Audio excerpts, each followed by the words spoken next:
Hi, welcome to the Innovative Assessment Professional Learning Series. The Louisiana Department of Education is committed to the developing of the Innovative Assessment Program in partnership with Louisiana schools and school systems. As part of that commitment, the LDOE and partner systems have developed this professional learning series. My name is Emily Howell, and I'm the ELA facilitator for Lincoln Parish Schools in Ruston, Louisiana. This is session 3, Understanding Item Types, Selected Response, and Constructed Response Items. This session is part of a larger professional learning series designed to help school systems with the implementation of the IAP. Notice there are several other sessions that will be available. For any questions about the IAP, please contact Ruth Caluette, Innovative Assessment Program Coordinator, or Kathy Judy, Supervisor of Assessment Content, ELA. During this session, we will use 3 handouts: the Participant Guide, the IAP Assessment Guide, and the IAP Score Report Guidance document, all of which are linked in the speaker's notes of slide 1 of this slide deck. Please be aware that there may be more current documents released since the time of this recording in November 2023. Also, keep in mind that it will be essential to read and annotate the passages from The Heretic's Daughter prior to this session. The Heretic's Daughter is a passage that was featured on a field test for the IAP, and you can find text access information in slide 1 of this slide deck. Over the course of our session today, we will be working with ideas from these passages in order to better understand the design of the selected response items and the constructed response items. At this time, in your small groups, please take a minute to read over the objectives for the session, which are also found on your participant guide on page 1. Welcome back. Let's take a look at our agenda for this session. First, we will spend some time setting the context for the unit, and then we will look at sample selected response items, and finally at the constructed response items. We always begin with our ELA goal for all students to read, understand, and express their understanding of complex grade level text. First, we will spend some time building the context around the sample items that we will study today. The items that we are about to examine are based on the Witch of Blackbird Pond ELA Guidebooks unit and were field test items for the Innovative Assessment Program. Because only a small number of students participated in the field testing of the grade 6 Witch of Blackbird Pond unit, we were not able to use this unit assessment operationally. However, this gives us a really unique opportunity to release some of the writing prompts that were administered during the field test and the sample student responses from that particular test form. When reviewing the materials, keep in mind that the samples are from grade 6 and were featured on a field test. For our time today, we will be using these items, student responses, and the unit as a whole as an example to guide our participant experientials over the course of the session. At this time, read the information about the sample unit that is provided for you on the screen. With your table partners or group, identify all the nouns that you see in the unit overview statement and write these in the box on page 1 of your participant guide. Okay, so some of the nouns that you identified were probably Puritans, America, person, identity, family, religion, race, class, society, and choices. And we will continue to go back to these big ideas of the unit as we continue in our session today. One key component of the innovative assessment is that students are being assessed on a unit that they engaged with in class. And conceptual coherence is a key foundation of the ELA guidebooks design. In all of the ELA guidebooks units, concepts and ideas are explored through a coherent text set of both literary and informational texts. Take 2 minutes to study the text access document for the unit, The Witch of Blackbird Pond, which can be found on pages 2 and 3 of your participant guide. After reading through the text set, consider the following questions with your group, and then write your thoughts on page 3 of the participant guide. Number 1, What do you notice about the balance between literary and informational texts? Number 2, how does this text set look similar to the other guidebook texts that you've taught or you're familiar with? And then finally, 3, what are the connections between the nouns that were identified in the previous activity and the text in this set? Okay, welcome back. For the question, what do you notice about the balance between literary and informational text? I would imagine that participants probably said and noticed that the anchor text is literary.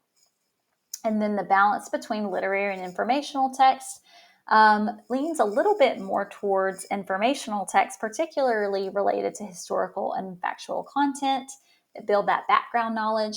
But there are also poems that support the thematic topics of the novel. The supplementary texts that are informational are historical in nature.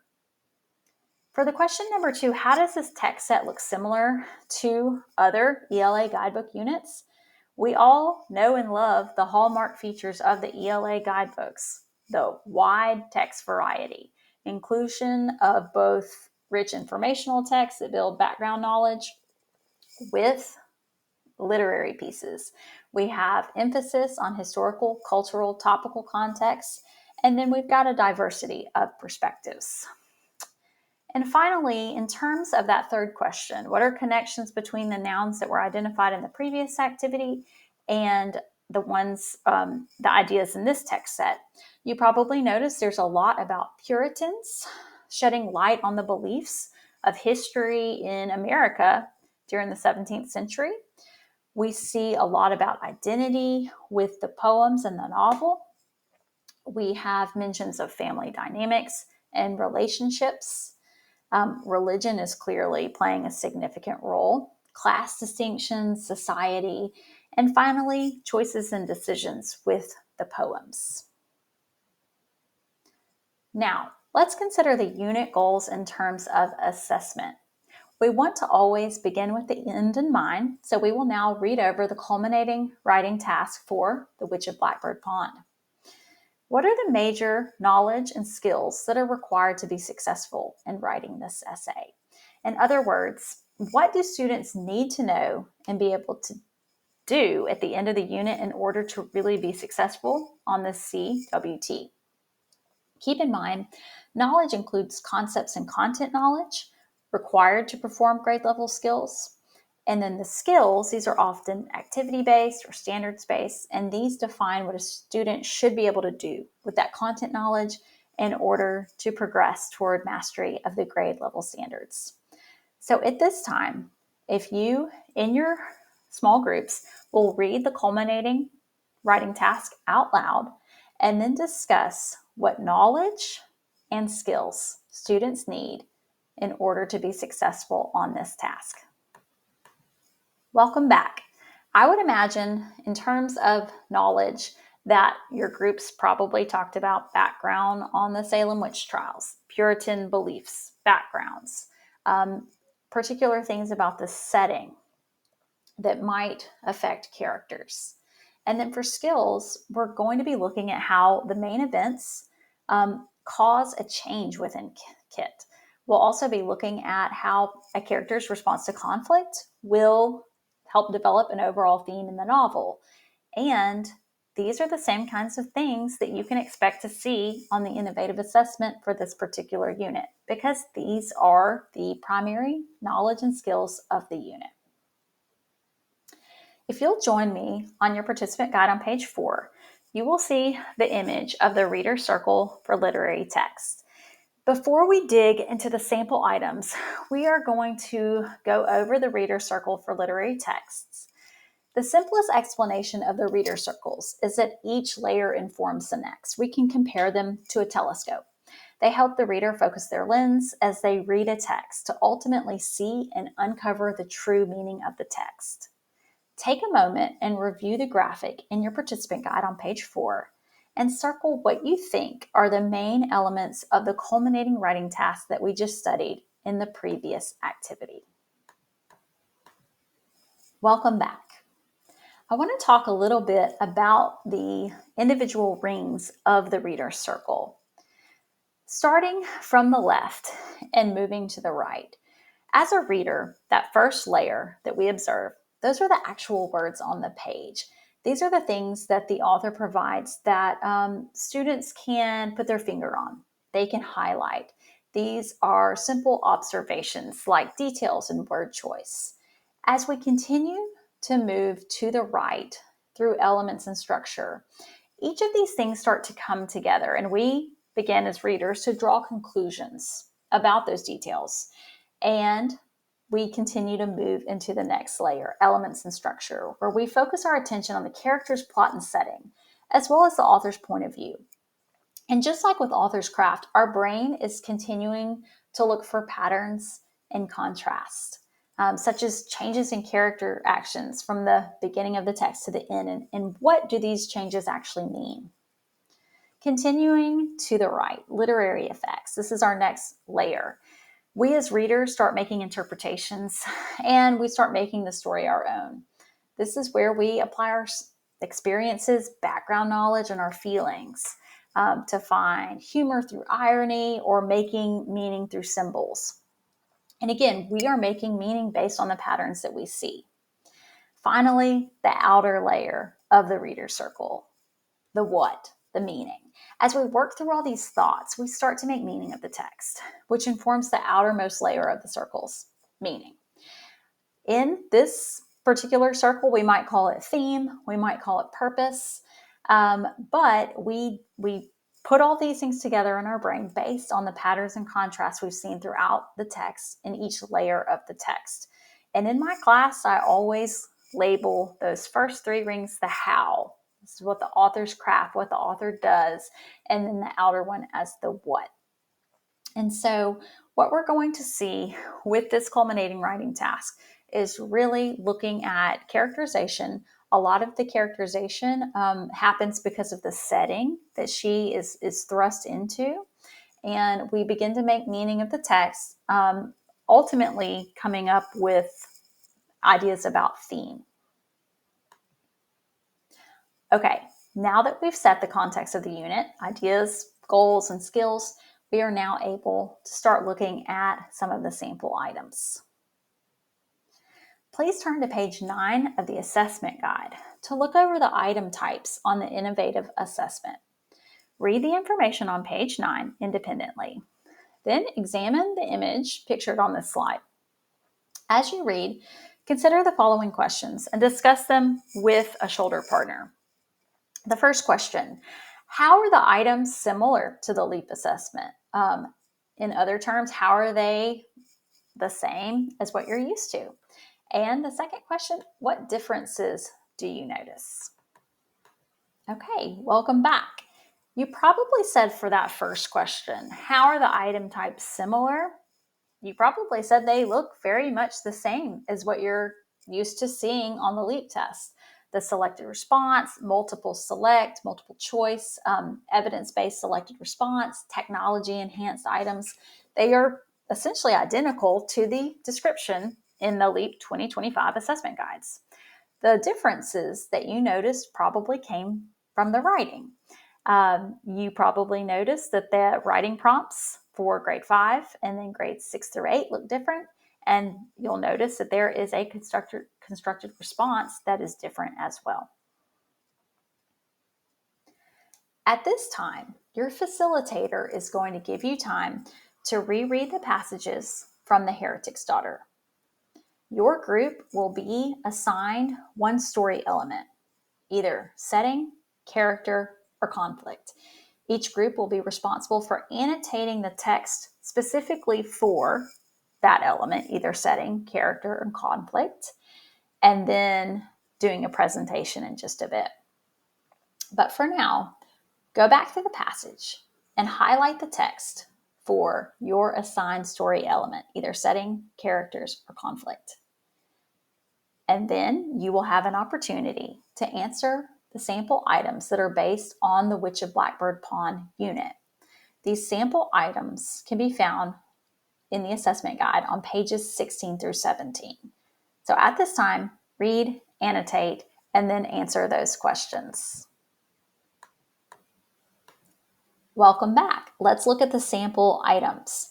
You'll notice that first sample item is a vocabulary question, and the correct answer would be D. We're going to skip the next item because it's actually related to the giver, but you can see how a technology enhanced item would look.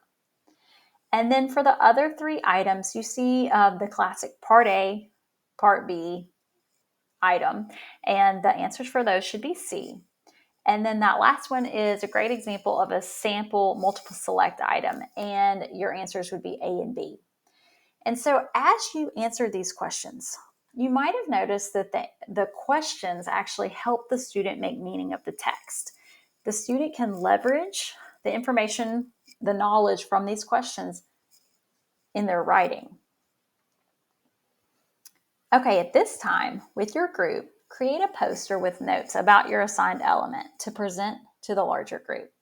As we move into examining student responses for the constructed response items, it will be really important for us to really deeply understand the elements of the text. So at this time, your facilitator will give you time to make your posters, and then you will present to the larger group. I wish I could have seen all of your presentations. So I'm going to go over some of the things that I think y'all would have probably discussed. So for the setting group, the green group, I would imagine that our setting group would have talked about the fact that the text is situated within a letter that was written in 1752. So in essence, it is the text will be a flashback back to 1692. Salem Village would be the location, Puritan community. Characters, there's a lot to talk about here. We've got our narrator, Sarah Carrier Chapman. You have Lydia, the narrator's granddaughter. We have Martha, who was Sarah's mother. We probably had a lot of conversation about Martha, who was independent, strong, a fighter. We got some connections to Kit and the Witch of Blackbird Pond. Martha has really strong principles and will not back down from what she believes.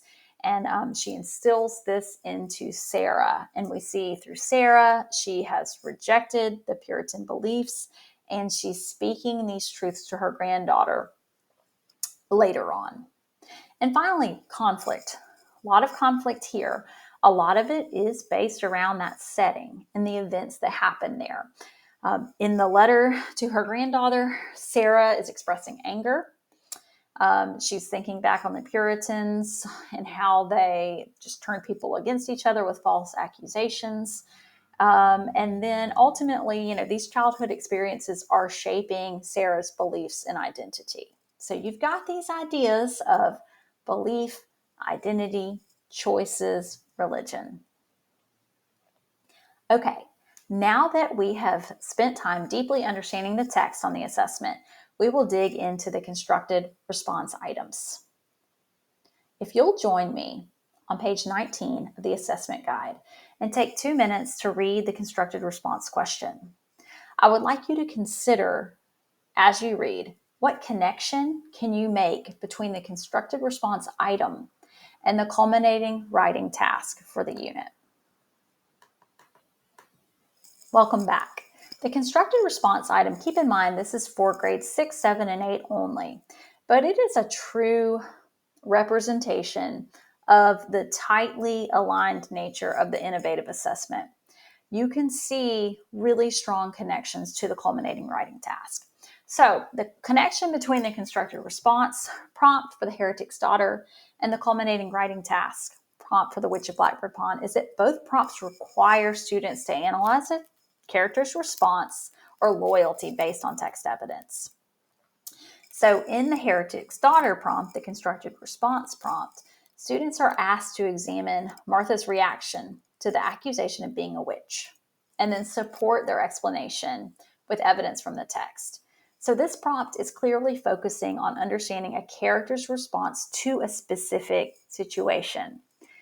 In the Witch of Blackbird Pond culminating writing task, students had to write that argumentative essay about Kit's loyalty. So instead of looking at just one specific situation, they had to identify major events or episodes in the novel and trace how Kit responded and changed over the course of the novel in order to determine who she's most loyal to. So this prompt for the culminating writing task really involves a broader analysis of the character's loyalty over the course of the story, whereas the constructed response is really just taking a character in one particular episode. The common thread between the prompts is that there's a need for students to provide evidence-based explanations about characters' reactions or loyalty. In both cases, they're going to have to draw on text evidence and analyze characters' actions and motivations. Again, while one focuses on a specific excerpt, the other one focuses on a character throughout the course of the novel. At this time, we are going to look at the constructed response rubric. Remember, this is just grades 6, 7, and 8. And if you will join me on the IAP score report guidance document on page 14, you will see the rubric. It's important to keep in mind that the constructed response question allows students to show their understanding of the new text, while also considering how the text connects to the knowledge of the unit. So this is a shorter written response. It is not scored for language conventions. Instead, it's only scored for reading comprehension. Take a minute to read over the rubric, and I would like you to pay attention to the words that are bolded. What do you notice about the progression of language from score to score? As you look at the progression of the language from score to score, you probably notice that it really boils down to analysis and evidence. Your stronger responses are rooted in deeper, accurate, thorough analysis. They're also rooted in relevant and specific evidence. As your scores move down, you've got either mostly accurate analysis, partial or minimal analysis, and with evidence you have general or limited or maybe no evidence at all. If you'll take 2 minutes to read the scoring notes provided by the LDOE on page 4 of the Innovative Assessment Report Guidance document, you'll note just some information that will help you understand the constructed response items a little bit better. Please note that these notes have possible responses but are not necessarily inclusive. Okay, again, so these notes just show you some overarching ideas about the characters, things that students should have picked up on. At this time, you are going to put all your documents away in order to engage in a scoring activity. Your facilitator or presenter will give you some scoring cards. These are found in slide 1 of this presentation.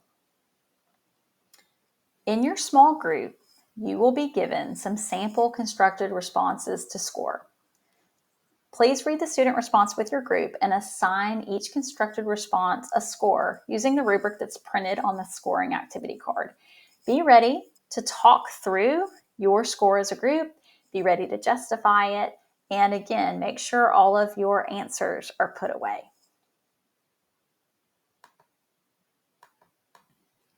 Okay, now that you've scored the items and talked with your partners and discussed your thoughts, turn back to pages 15 through 19 of the IAP score report guidance document to see if your score matches up with the notes. Be sure to thoroughly read the scoring notes for your responses. At this time, let's reflect.